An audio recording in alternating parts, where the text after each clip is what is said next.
Bueno, ahora ponemos la grabación para que también los que nos sigan en diferido, pues puedan seguir también un poco todo lo que estamos tratando de reflexionar, ¿no? Hemos ido viendo, ¿no? En este trayecto que hemos realizado hasta ahora, ¿no? Eh, Cómo se va dando una evolución en el proceso mismo de Teresa, ¿no? De esa mujer con dudas, con miedos, que encontramos al inicio de la prehistoria del libro de la vida, que la lleva a buscar consejo, ayuda, que provoca en ella la necesidad de comunicarse, de discernir su propia experiencia. Y fijaos que hablábamos de un proceso que empieza en el 54 y prácticamente se completa en el 62, ¿no? Diríamos, ahí es donde podríamos decir se va forjando el libro de la vida como una necesidad de comunicar y entender su propia experiencia. Pero a partir de entonces eh, vamos viendo que la realidad cambia, ¿no? En la forma de presentar el libro, en el proyecto que le presenta el inquisidor Soto, ¿no? Que le dice que mande el libro a Juan de Ávila, ¿no? Pero es muy curioso, ¿no? Como ahí os señalo, ¿no? Es en otoño de 1565 que Teresa concluye este libro. Y solo en 1568, es decir, 3 años después prácticamente, va a gestionar la vía para que este manuscrito le llegue a Juan de Ávila. El hecho de que haya 3 años de intervalo nos está diciendo que ya no es tanta la urgencia por parte de Teresa de clarificar su experiencia, ¿no? Fijaos que, ahí os lo señalo, ¿no? Es el 23 de junio de 1568 cuando el libro de la vida llega directamente, personalmente, a manos de Juan de Ávila. Vamos a tratar de ir entendiendo, de ir viendo qué hay detrás de todo esto, ¿no? Fijaos el título de esta diapositiva que aquí os pongo, que uno se puede quedar sorprendido, sobre todo después de que hemos escuchado y hemos entendido que Teresa está escribiendo por obediencia. Y lo que ahora vamos a tratar de ver es si realmente está escribiendo con esa dinámica original o está escribiendo en una perspectiva diferente. Ahí os señaló una obra para ser publicada. Vamos a tratar de entender y de demostrar esto, o de descubrir esto dentro de la misma obra de Teresa, ¿no? Por un lado, ya no estamos frente a una Teresa de Jesús ingenua. Es una mujer con 50 años. Tiene un recorrido humano y espiritual lleno de profundas experiencias, ¿no? Tanto negativas como positivas, ¿no? Desde el punto de vista espiritual, ella ya se encuentra en la oración de unión, aunque en el estadio primero, que es el desposorio. Todavía no ha llegado al matrimonio. Eso no será hasta 10 años después, en 1572, como bien sabéis, ¿no? Aquí en Ávila, estando de priora en el monasterio de la Encarnación.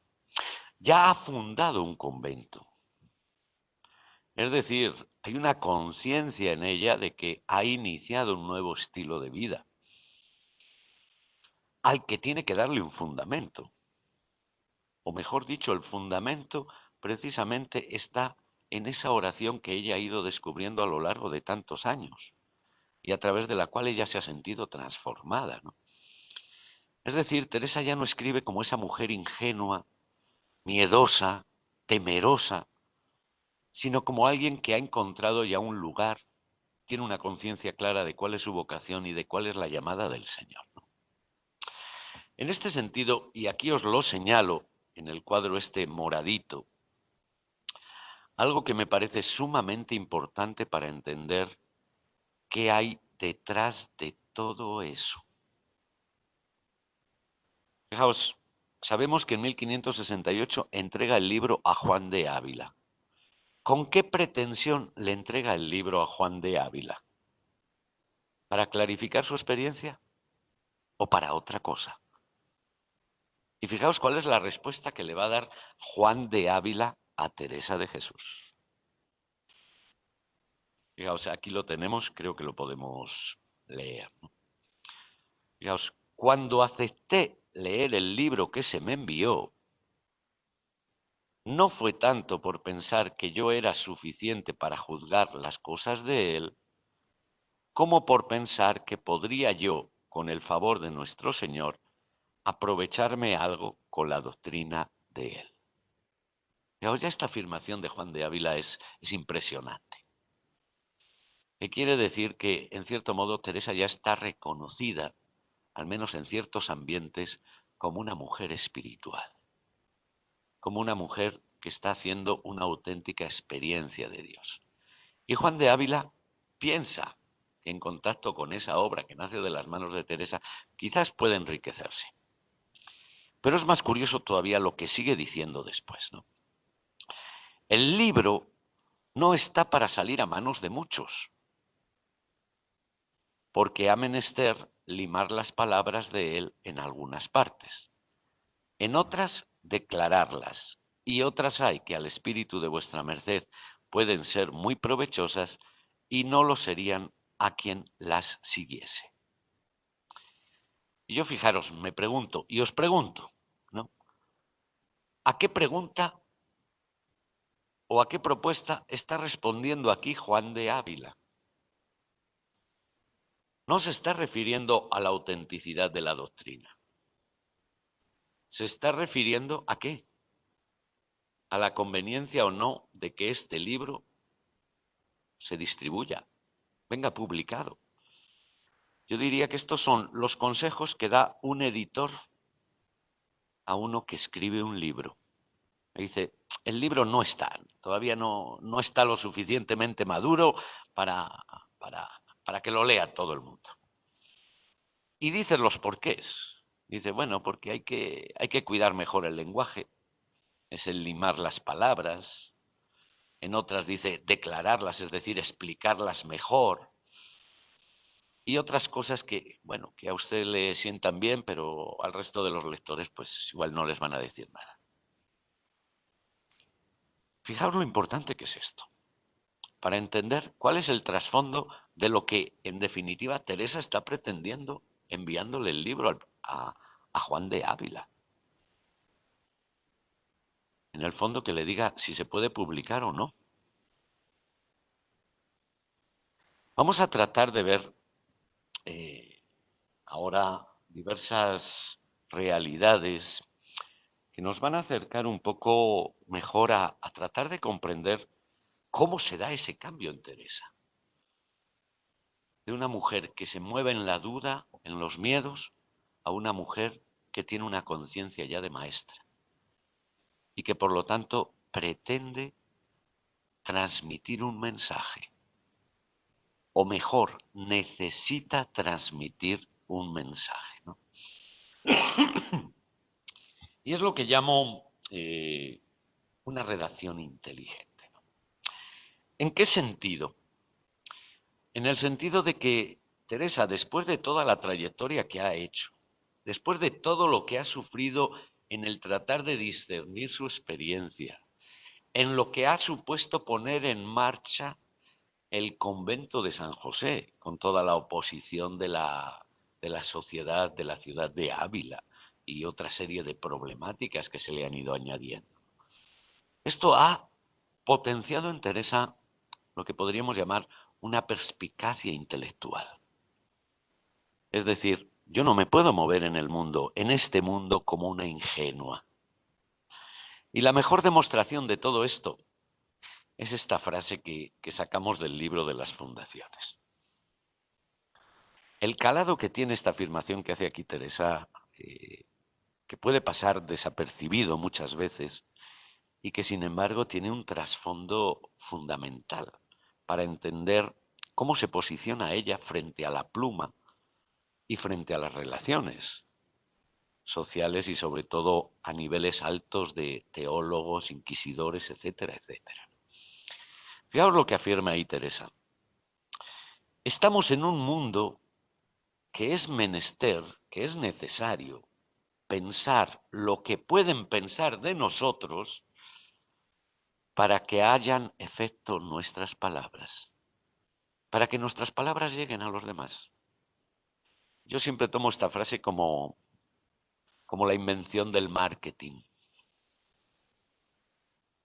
O sea, Teresa es una mujer que conoce la dimensión profunda de lo que es el marketing, entendido como poder transmitir un mensaje que llegue, no simplemente transmitir un mensaje, sino que ese mensaje llegue.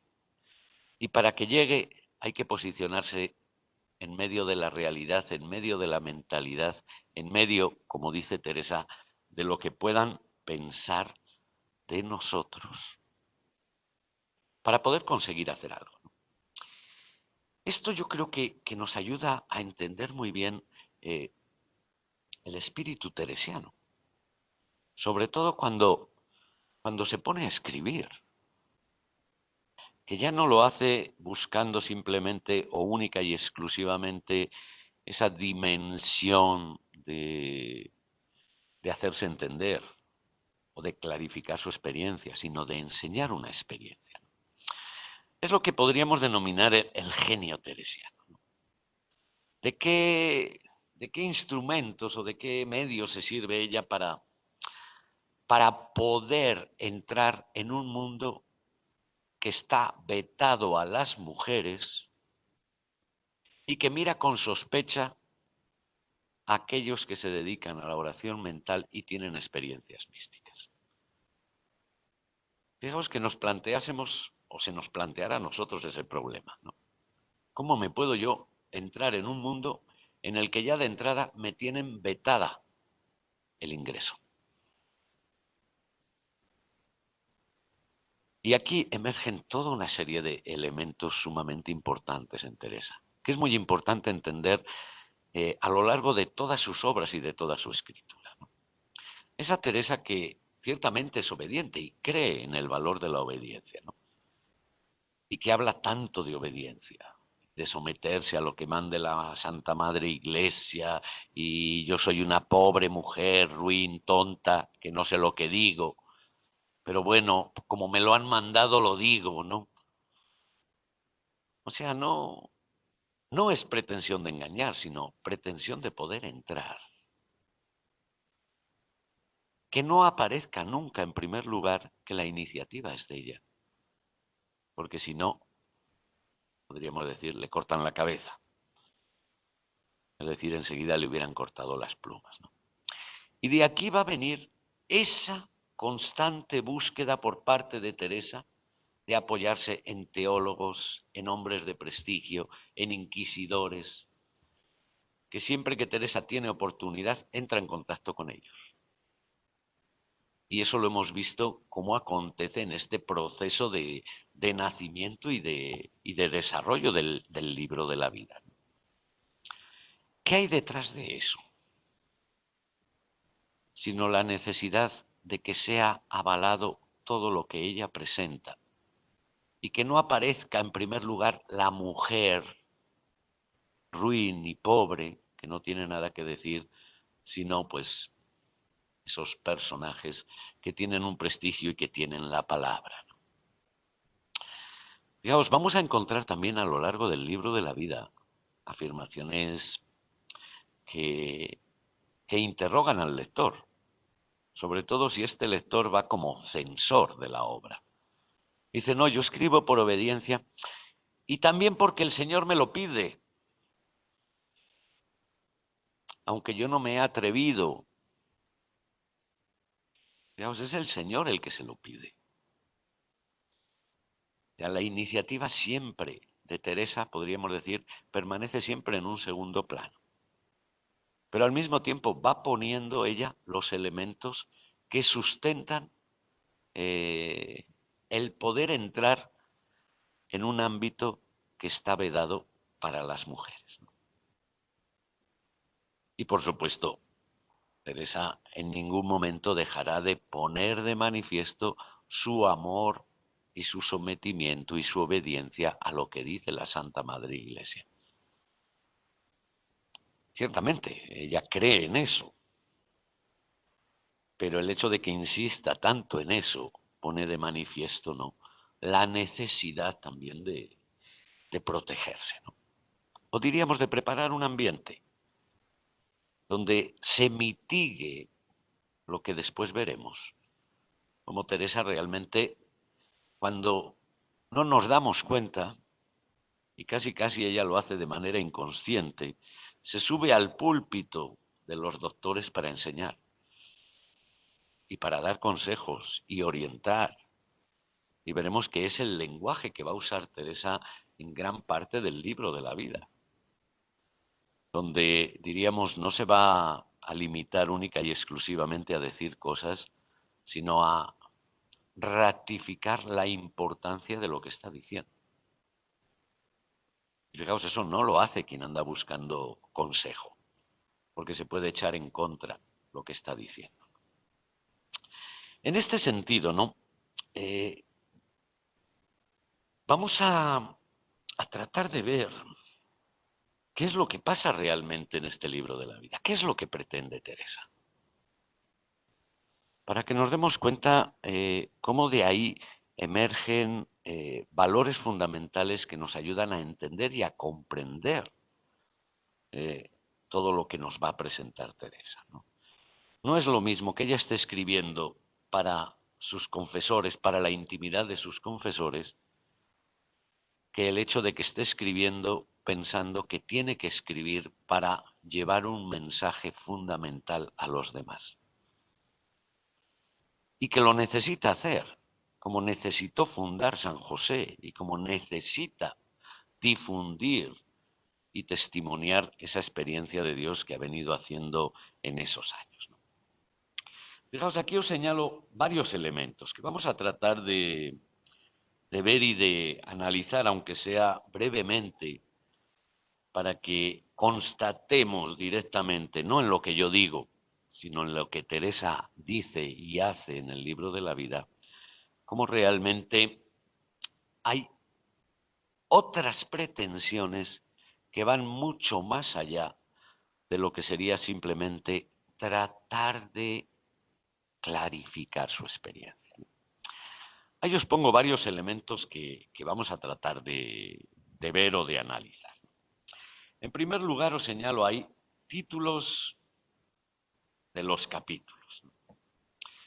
Fijaos que os decía ayer, ¿no? Como el hecho de que reescriba el libro de la vida, dándole forma de libro, ya suscita sospechas, ¿no? O sea, nadie escribe su confesión íntima a manera de libro, salvo que tenga la pretensión de que eso pueda ser publicado o ser difundido.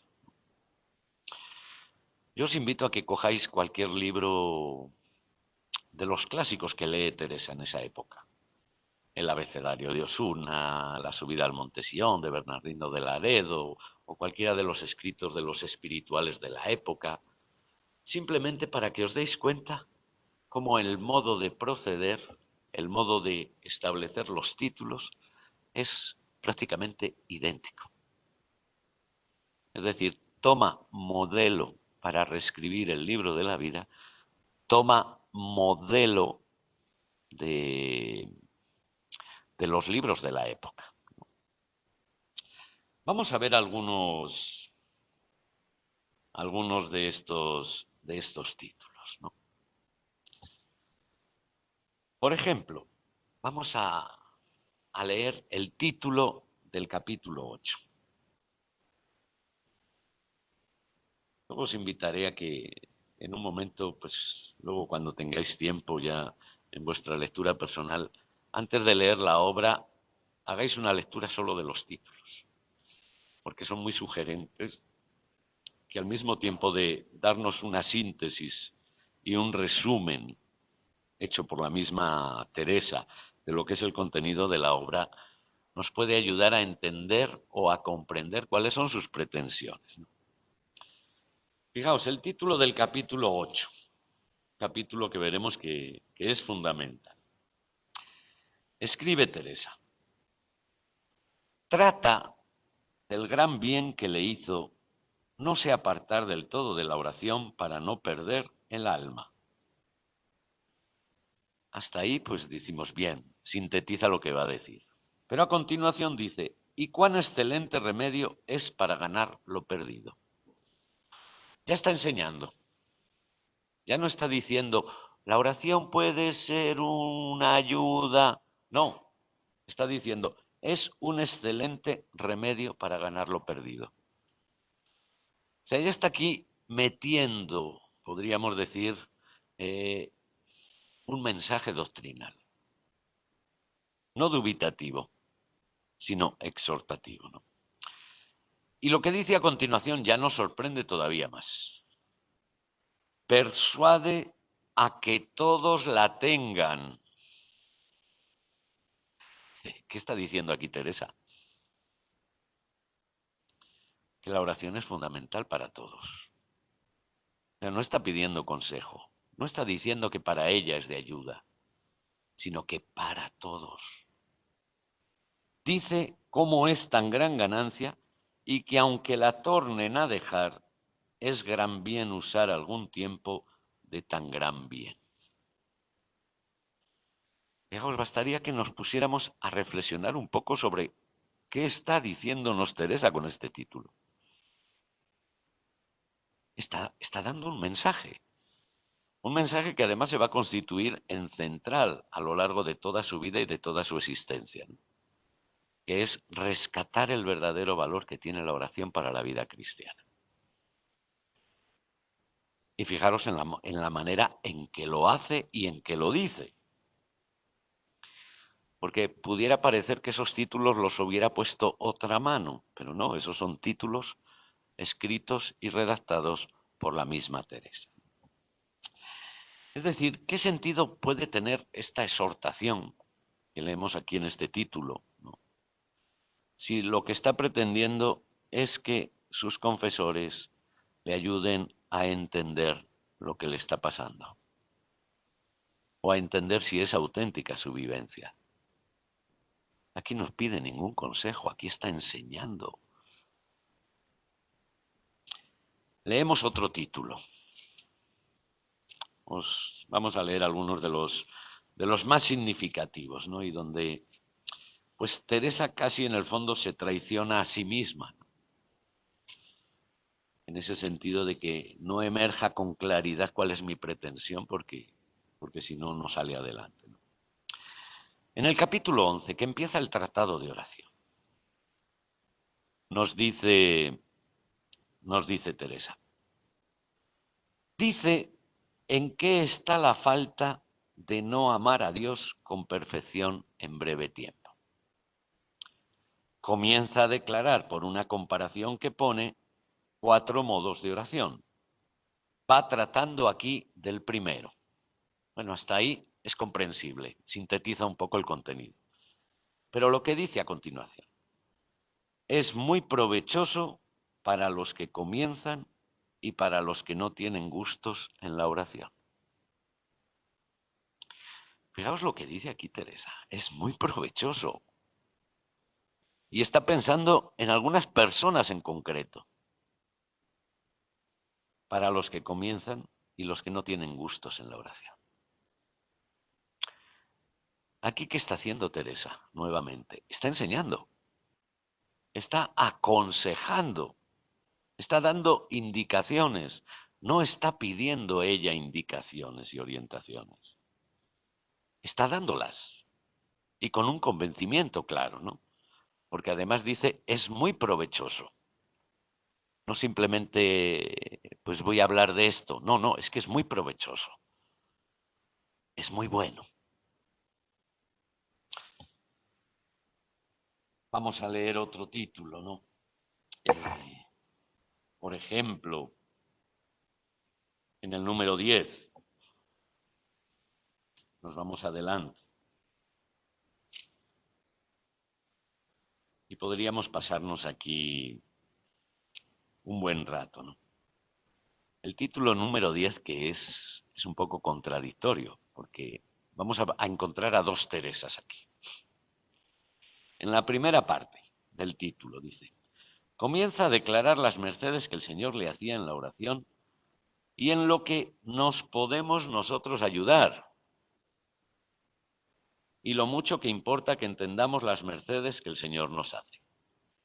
Fijaos, el uso del nos. Aquí ya no es Teresa, ahora somos nosotros. Fijaos, es una de esas técnicas teresianas para atrapar al lector. De repente está hablando de ellas y de repente nos incluye a los lectores, para hacernos casi protagonistas e implicarnos en la trama del libro. Pero parece que Teresa se da cuenta de eso, de que está siendo demasiado atrevida.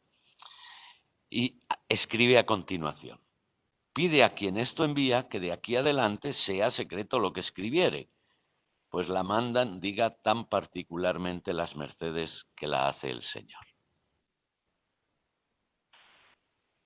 Parece que por un lado quiere que algo aparezca y por otro lado quiere que otra parte no aparezca, ¿no? Fijaros ahí como que se contraponen o se contradicen, ¿no? La Teresa de la primera parte del título y la Teresa de la segunda parte del título, ¿no?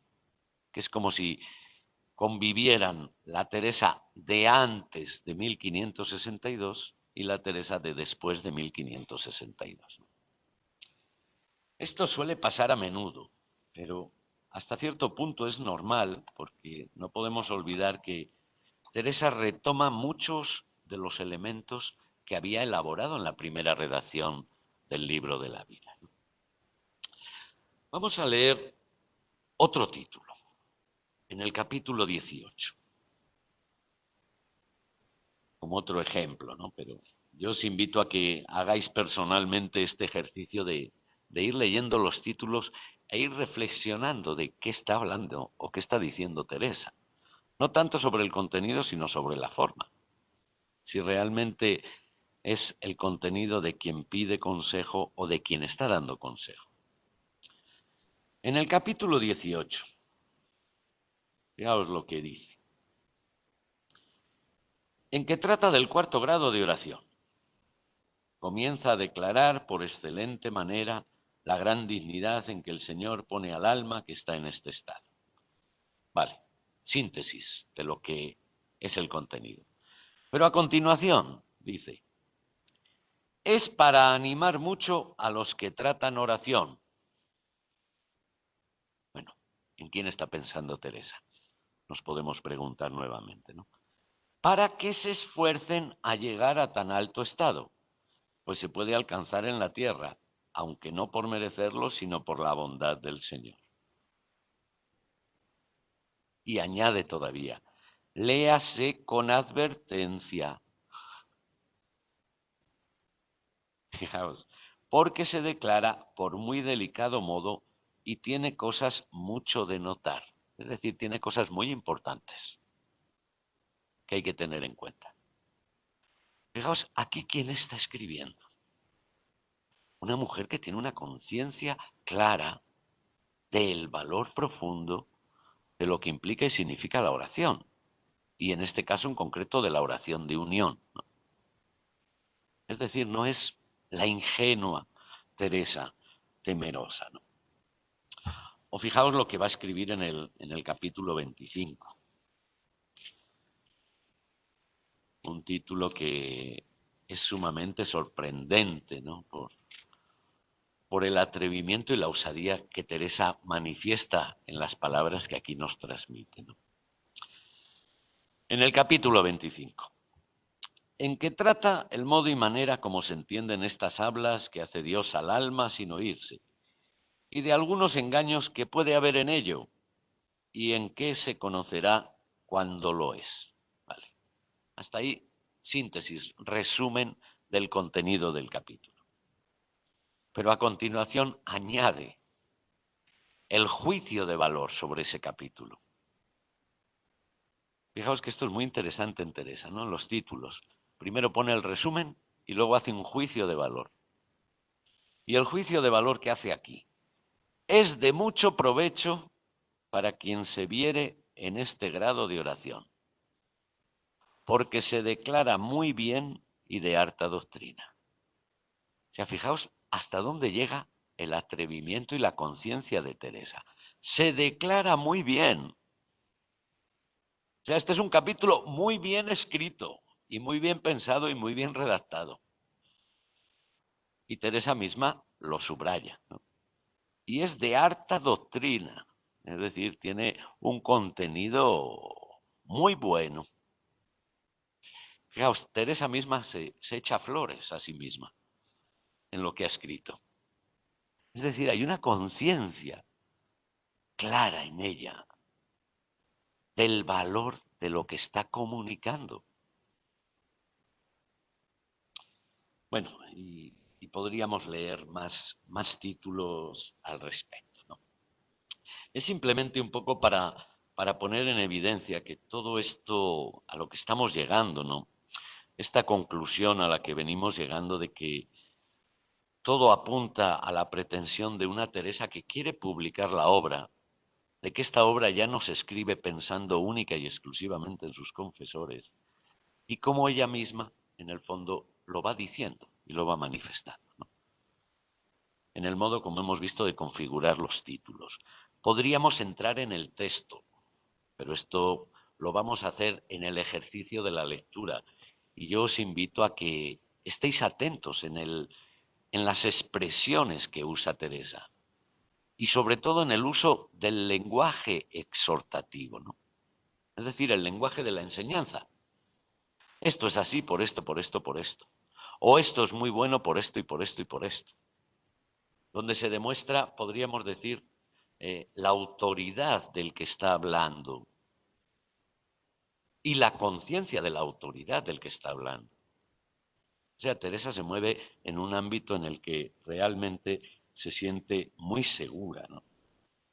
Expresiones como jamás aconsejaría, para que tengan cuidado aquellos que van por este camino, yo aconsejo, quien no la ha comenzado, por amor del Señor, no lo deje, etcétera, etcétera, etcétera, ¿no? Innumerables expresiones que delatan el deseo de Teresa de alcanzar a los otros, de llegar a los otros, no por pretensiones publicitarias o editoriales, sino porque en el mismo libro de la vida Teresa nos va a relatar la experiencia profunda de un Dios que la abre necesariamente hacia los otros y que se convierte en una urgencia y en una necesidad.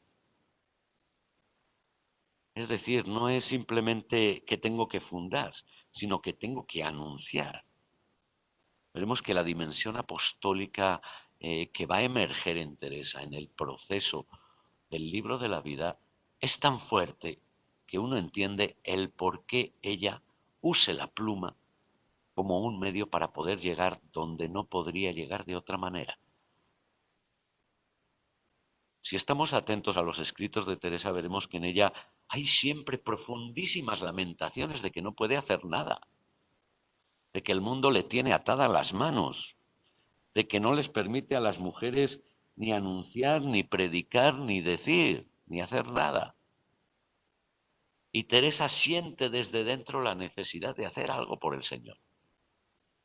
Y eso no es simplemente un deseo o un anhelo, sino que es un fuego que la devora por dentro, como ella misma dirá, ¿no? Un fuego que la consume y que necesariamente necesita llevar un mensaje. Y por eso es hasta normal y natural que busque modos y maneras de transmitir ese mensaje.